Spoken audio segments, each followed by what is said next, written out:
Selamat berjumpa kembali saudaraku dan anak cucu generasi penerus bangsa. Mari kita lanjutkan obrolan kita tentang penggemblengan Sang Jabang Ketuko di dalam kawah Candra di Muka sehingga menjelma menjadi kesatria gagah perkasa bernama Gatot Kaca. Gatot Kaca ini sebenarnya hanya merupakan gambaran di dunia ini layaknya kita sebagai manusia ini. Untuk itu mari kita bersama mengkaji Al-Quran surat Al-Baqarah ayat 30. Ingatlah ketika Tuhanmu berfirman kepada para malaikat, sesungguhnya Aku hendak menjadikan seorang khalifah di muka bumi. Mereka berkata, mengapa engkau hendak menjadikan khalifah di bumi itu?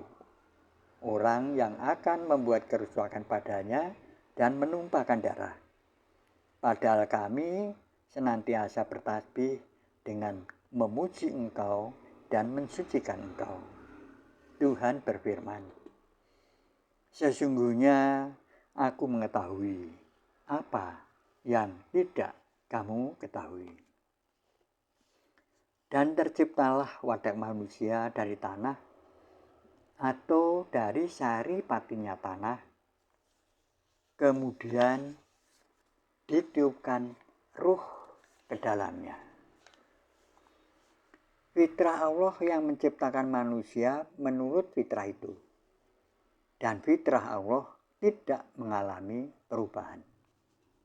Oleh karena itu, manusia memiliki sifat-sifat layaknya sifat-sifat yang maha suci. Yang kita simpulkan sebagai sebutan Sang Suci dan diutus menjadi wakil yang maha suci atau khalifah Allah di muka bumi. Oleh nenek moyang, apa yang terdapat dalam wadah manusia atau Sang Suci tadi disamarkan layaknya seorang satrio atau kesatria. Piningit ini merupakan bahasa Jawa yang dalam bahasa Indonesianya berarti tersembunyi atau tidak tampak mata atau tan kasat mata atau tidak kelihatan, dan yang oleh leluhur tanah Jawa, Sang Suci tadi disamarkan dengan sebutan Satrio Piningit. Mengapa disamarkan demikian? Karena memang bersifat gaib, jadi ya tidak kelihatan. Hanya sayangnya tidak semua manusia menyadari bila dirinya khalifah Allah. Padahal kesaktiannya justru satrio atau kesatria ini maha sakti. Manakala orang atau manusia telah sampai ke tingkat pemahaman akan jati dirinya dan telah meyakini bahwa dirinya ketempatan Sang Suci. Orang tadi akan memahami bahwa sesungguhnya semua tingkah laku, perbuatan, dan tutur katanya sehari-hari tidak lain wujud nyata dari sifat dan kehendak yang maha suci.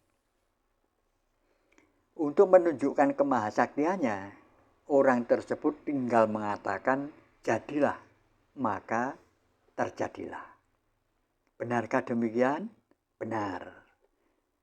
Al-Quran surat Yasin ayat 82. Sesungguhnya perintahnya apabila dia menghendaki sesuatu hanyalah berkata kepadanya, jadilah, maka terjadilah ia. Orang tentu berkomentar, iya saja, Gatotkaca dapat menjadi sakti mandaguna karena digembleng para dewa di dalam kawah candra di muka. Itu kan di jagat pewayangan. Kalau di jagat nyata atau di dunia nyata ini, mana ada yang namanya kawah candra di muka. Nanti dulu, jangan tergesa-gesa berkomentar tidak ada kawah candra di muka di dunia ini. Ada. Kalau memang ada, lalu apa wujud kawah candra di mukanya? Bagi kita sebagai warga bangsa negara Kesatuan Republik Indonesia yang berdasarkan Pancasila, sudah barang tentu melaksanakan sila pertama, yaitu ketuhanan yang Maha Esa. Apapun agama dan kepercayaan yang dianut dan diyakininya masing-masing. Jadi, agama apapun agama dan kepercayaannya itulah kawah candra di muka. Oleh karena itu, bagi penganut Islam, hendaklah ritual mengucap 2 kalimat syahadat, mendirikan salat, menjalankan puasa, membayar zakat, mengerjakan haji bila mampu, dan yang kesemuanya itu disebut sebagai rukun Islam, hendaklah dikondisikan atau dianalogikan layaknya kawah candra di muka. Sedangkan bagi saudara-saudaraku non-muslim, silahkan menggunakan syarat rukun keyakinannya masing-masing. Jadi agama, apapun agamanya, hendaklah diposisikan sebagai wahana untuk menggembleng atau menempa diri demi terpeliharanya kesucian diri, jiwa, dan hati sebagai prasyarat terbangunnya insan yang berakhlak mulia dan berbudi pekerti luhur. Dari uraian tersebut, kiranya dapat dipahami bahwa pelaksanaan ritual keagamaan atau rukun Islam hakikatnya ditujukan untuk membangun hubungan vertikal antara manusia yang diciptakan dengan Allah yang menciptakan. Akrab dikenal dengan hablum minallah. Atas hasil karya atau hasil kerja atau hasil perbuatan atau hasil dharma bakti insan yang berakhlak mulia dan berbudi pekerti luhur inilah tersedia di sisi Allah pahala atau hadiah atau ganjaran atau gift baginya, layaknya sang Gatotkaca yang diwisuda menjadi raja para dewa. Padahal saat maju ke medan laga, sang Gatotkaca hanya didasari atas niat melaksanakan perintah dewa untuk memadamkan huru-hara yang ditimbulkan oleh patih Sekipu, bala tentara, dan rajanya. Tidak terpikir perihal pahala atau ganjaran apa yang akan diterima setelah melaksanakan tugas.